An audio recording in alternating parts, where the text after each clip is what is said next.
Quand j'étais en maternelle, mes parents ont été convoqués un jour parce que j'avais volé des bons points aux bons élèves pour les distribuer aux mauvais élèves. Je crois que depuis cet âge, l'injustice m'a toujours été insupportable et c'est peut-être une des raisons pour lesquelles j'ai voulu faire ce métier.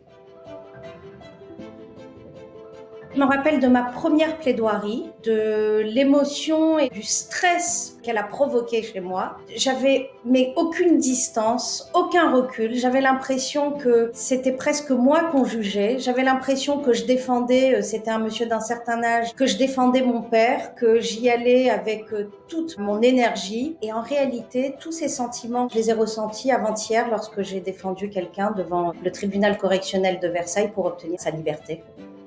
Celui qui m'a acceptée comme stagiaire, qui m'a embauchée comme collaboratrice, avec qui je me suis associée et avec qui j'ai fondé d'ailleurs le cabinet où je suis actuellement, qui est le cabinet Stas, c'est Francis Spinner. C'est à ses côtés que j'ai appris ce métier, que je l'ai aimé, que j'ai appris ce que c'était que de défendre, d'être avocat pénaliste. Je pense qu'on arrive à trouver les mots justes parce qu'il y a l'empathie, parce qu'à un moment donné, on est dans une position où on se retrouve le porte-parole d'une douleur, d'une famille, d'un deuil, de quelque chose de fort comme ça en émotion. L'empathie peut aussi exister lorsqu'on est en défense et que l'on défend quelqu'un qui est accusé d'un crime ou d'un délit grave. Voilà, je pense que le théâtre a de moins en moins sa place devant une cour d'assises ou un tribunal correctionnel aujourd'hui.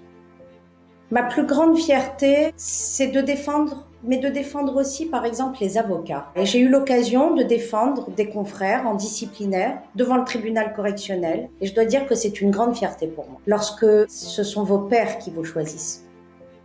C'est un métier magnifique, c'est un métier que l'on fait par vocation, par passion.